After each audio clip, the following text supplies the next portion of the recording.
السلام عليكم ورحمة الله وبركاته. أعزائي المشاهدين، أعزائي المستمعين، أطاب الله مساءكم. ما تنسوش علشان يوصلكم كل جديد عندنا نضغط لايك ونفعل الجرس. اليوم كان في مباريات من الأسبوع ال11 غاية في الأهمية. نادي الزمالك وأسوان والأهلي وبيراميدز. النهاردة مفاجآت كتيرة. يلا نشوف.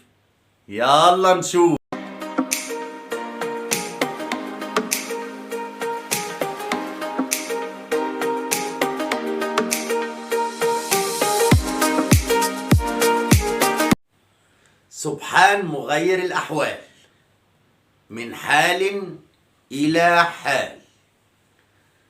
امبارح وأول امبارح جماهير الزمالك بتتغنى وإدارة الزمالك بتتغنى إن هم أول الدوري. دي حاجة. شايف أجواء في جماهير نادي الزمالك إن المباراة مضمونة. شايف إيجار قطار، شايف وجبات، شايف أفراح. نادي الزمالك ما احترمش نادي أسوان. النهارده نادي الزمالك خسر 2-1 ويحمد ربنا. البروفيسير كل مباريات الزمالك اللي بيخسر فيها بنط هتلاقي البروفيسير بيخترع في التشكيل من بداية المباراة، وبعد كده بيحاول يصلح، بس بيكون فات اللي فات. قول للزمان ارجع يا زمان. النهارده أسوان عملت مباراة بجد فرق كبيرة ما تعملهاش. أسوان النهارده تكسب كتير جدا. تحية واعتزاز للكابتن الرمادي، عامل شغل كبير في أسوان. لعيبة نادي الزمالك عايز أقول لهم كلمة: إياكم والغرور. انتوا كنتوا فعلا مركز أول بس بفارق الأهداف، ولسه بدري على الدوري. أديك النهارده خسرت 3 بونت في مسيرة الدوري.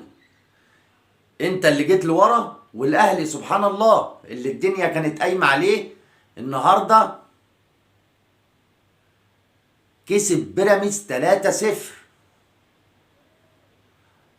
رحم الله امرئ عرف قدر نفسه. الاهلي لعب كده النهارده زون ديفنس كله في نص ملعبه وعلى المرتد. انت برضو مش بتلعب فرقه قليله. فرقه بيراميدز فرقه تقيله، والاهلي جاي من تعثر. فالنهارده الاهلي كان تحت ضغط. كابتن مدحت شلبي انت تعبتنا النهارده بجد، يعني تعبتنا وبتتكلم غلط. انت قعدت تتاكد وتعيد وتزيد في كوره حسين الشحات اوفسايد ب10 متر، وهي مش اوفسايد ب10 متر، يعني عكس كلامك. وقعدت تعيدها مره في الثانيه وثلاثه وشككت في اللايز مان. ليه؟ احنا بنتفرج وبنشوف وانت بتتفرج زينا. انت شايف حاجه غير اللي احنا شايفينها؟ كابتن مدحت شلبي يعني احنا بنحبك في التعليق، بس خليك في التعليق. النادي الاهلي النهارده مكسبه خلاه اول الدوري بفارق 3 نقاط، والنهارده الهزيمه الاولى لنادي الزمالك. انا في اعتقادي الشخصي النادي الاهلي هو اللي بيمشي في الطريق الصحيح، او هو اللي ماشي في الطريق الصحيح. ليه؟ لان النادي الاهلي هو اللي هيدعم في يناير،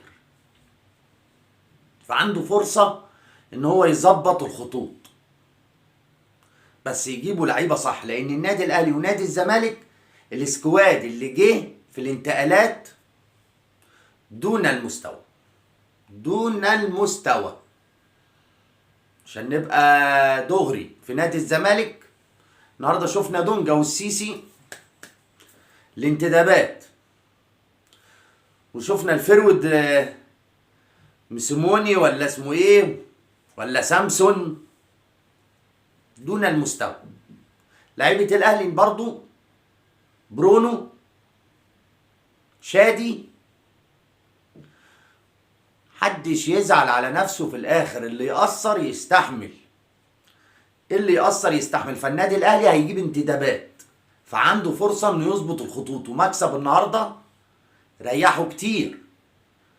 كل الاقاويل النهاردة كانت بتقول ان نادي الزمالك يكسب والاهلي يتعثر بلا جدال، سواء يخسر او يتعادل.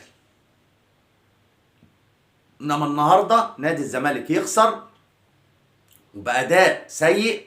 أسوان عمل ماتش 90 دقيقة تعظيم سلام، كورة العارضة شالت كورتين، ضيعوا كور كتيرة النهاردة. نادي الزمالك ممكن تأثير انه بيلعبوا العصر، الله اعلم، بس مش بالشكل ده. نادي الزمالك كان مستسهل المباراة هو ومدربه، وده في الكورة غلط. لازم احترم الكورة، لازم احترم المنافس، لازم احترم جمهوري. اياكم والغرور. سبحان حال الى حال، من تحت لفوق ومن فوق لتحت. نادي الاهلي النهارده فرق 27 بونت، نادي الزمالك نال الهزيمه الاولى وفضل عند 24 بونت. نادي الاهلي انا شايف انه عمل مباراه على قد المستوى اللي هو فيه، برضه هو بيلاعب فرقه كبيره وضيعت فرص كتيره، بس كولر عندي ملاحظه عليه، برونو سافيو.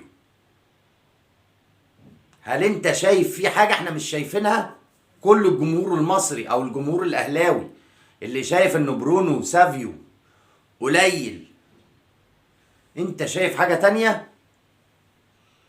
حسين الشحات شايفه عمل مباراه جيده، محمد هاني،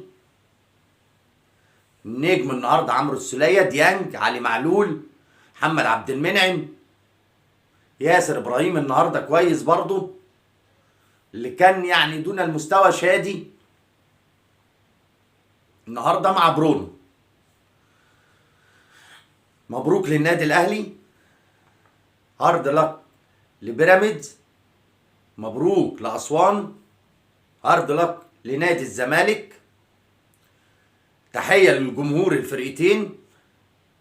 كل اللي انا عايز اقوله ان لسه بدري على الدوري، عشان مفيش جمهور يقول احنا الاول وبتاع والجمهور التاني بعد كده يبقى الاول. لسه بدري على الدوري.